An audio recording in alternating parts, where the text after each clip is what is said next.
lot of veterans. While on the other side, you'll notice that Baby started off with a couple of guys, rejuvenated 5, along with Vicente. Vicente, to me, is a surprise starter.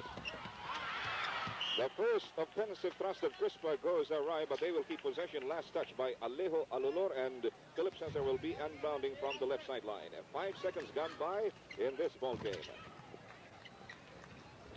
Bernie Fabiosa sporting a brand new mustache. I almost didn't recognize him. Here's now to get up in a low post. He draws a double team.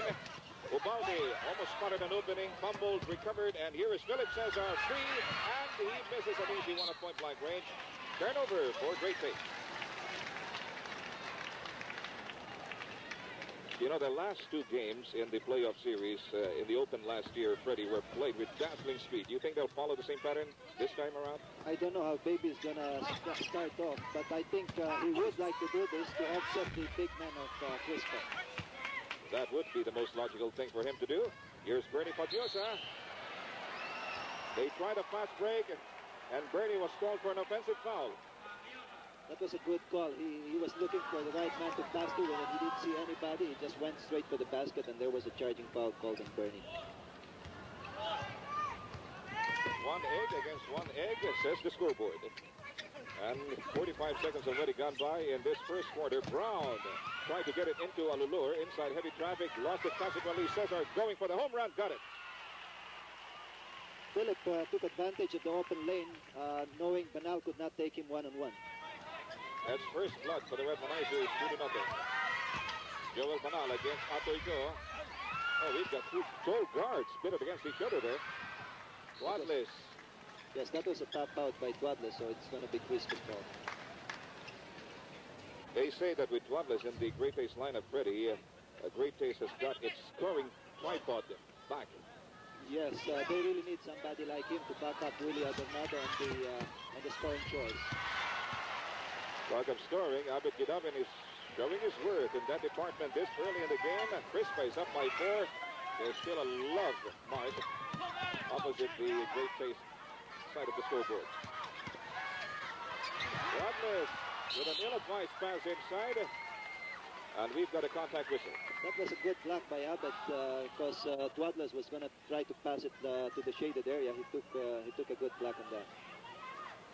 Backcourt partners for the Red Manizers are Bernie Fabiosa and Atoico. Like Freddie pointed out, Manotoc is taking no chances. He's using his veterans to start out this game. Oh! Butterfingers there by Freddie Ubalde. He gets it back from Gidabin and lost it again. This time to Arnie Tuadles. That is a smart move by Arnie Tuadles. He keeps going. Fantastic move. Arnie Tuadles with a great debut for the Great Taste Coffee Men. I knew Philip was going to try to go for the block, so Arnie knew about it and just he threw it with his left hand really away from the basket. No way Philip could block that shot. That was an Earl Monroe move on the part of Arnie Tuadles. So the Crispa lead is down to 2, possibly by 1 if Tuadles can complete his Grand Slam effort. We're 1 minute and 57 seconds into the first quarter. Arnie Tuadles, he looks trim tonight, doesn't he, Freddie? Yes, I think he should be in shape. Looks like he's in shape. Well, he looks like he's in his fighting weight. He fails with his Grand Slam attempt, and here's Bernie Fabiosa, almost losing it to Arnie Tuadles. Tuadles trading hustle for hustle. Bernie throwing up something I never saw him do before. Yes, he took a 3-pointer. And there's a 5-point lead right there for the Red Manizers. Ricardo Brown with his first attempt. 7-4. Crispa lead down against the 3 points. We still have to hear from the guns of Atoico. He's guarded by Arnie Tuadles. There's the big setup by Abed Gidabin. Atoico trying to get to the top, but inside heavy traffic. Here's Tuadles all alone again. Well, Bernie was down low, so nobody could catch up with Tuadles on the way to the basket. It was only Ubaldo that was left on the other side of the court. This is the run-and-gun type of game that Crispa used against the Great Taste Coffee Makers successfully in the playoff series last year, but it looks like they're not making that much mileage, at least in this early part of this game. 7-6 is the count. They're ahead by a solitary point. What Great Place is doing right now, Joe, is they're trying to sack the middle. They're trying to let Crispa take the outside shot, and they've been making it. That was a good example again of Philip making the outside shot. All right. Philip Cesar keeping the Great Taste Coffee Makers at bay with a three-point shot, but the compliment is instantly returned by Ricardo Brown. This guy is a streak shooter. Once he gets started, he'll take a bulldozer to stop him. 9-8 is the count. I was hearing from the sideline, Tommy was saying to Bernard, go ahead and get him. Don't wait for him to go close to that basket. Cutting off Ricardo Brown. That's a 3 seconds right there. First 3-second violation called in the ball game, and it resulted in a turnover for the Coffee men. Brown going behind a screen of Arnie Tobles, picked up by Bernie Fabiosa, trifle short with that 20-footer, and Freddie Ubalde picks up the garbage. He's having a hard time bringing it down court with a full court pressure being applied by Great Taste, but nevertheless, that was Philip Cesar again at point-blank range. That's what you call experience on the part of Bernard. He saw Philip right under the basket, didn't take any more chance, just threw the ball right to Philip right under the basket. On the other side of the court, Alejo Lulur used the glass to put Crispa, or rather Great Taste, just 1 point behind again at 11-10. Team fouls 2 for the Redmanizers, 1 for the Coffee men. Abed Gidabin versus Vicente. Fantastic assist by Abed Gidabin to Freddie Ubalde. Both teams seem to be playing their play well. They've been going for the open shot. There's a foul. Arnie Tobles hit the deck that time after a foul committed by Philip Cesar. His second personal and the third team foul for Crispa against only 1 for Great Taste. You know, Joe, compared to the first game earlier, this is an entirely different game. If you'll notice, in the first game, those people really took a hard time going for the basket, while this second game seems like a shooting contest. That's right. Compared to this game, that game between San Miguel and Tanduay seemed like it was being played in slow-mo. Arnie Tobles,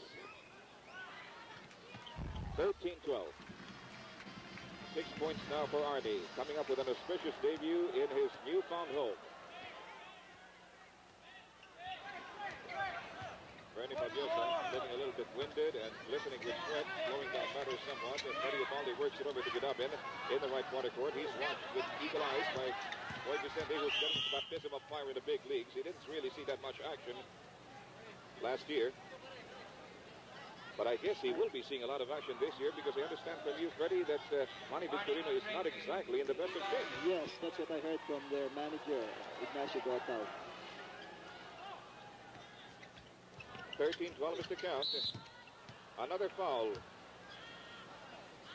This time spotted by referee De La Cruz.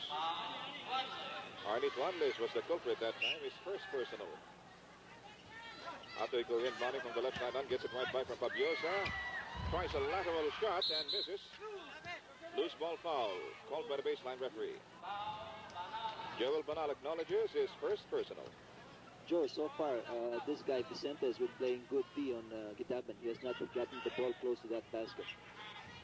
As a matter of fact, you're right, Freddie.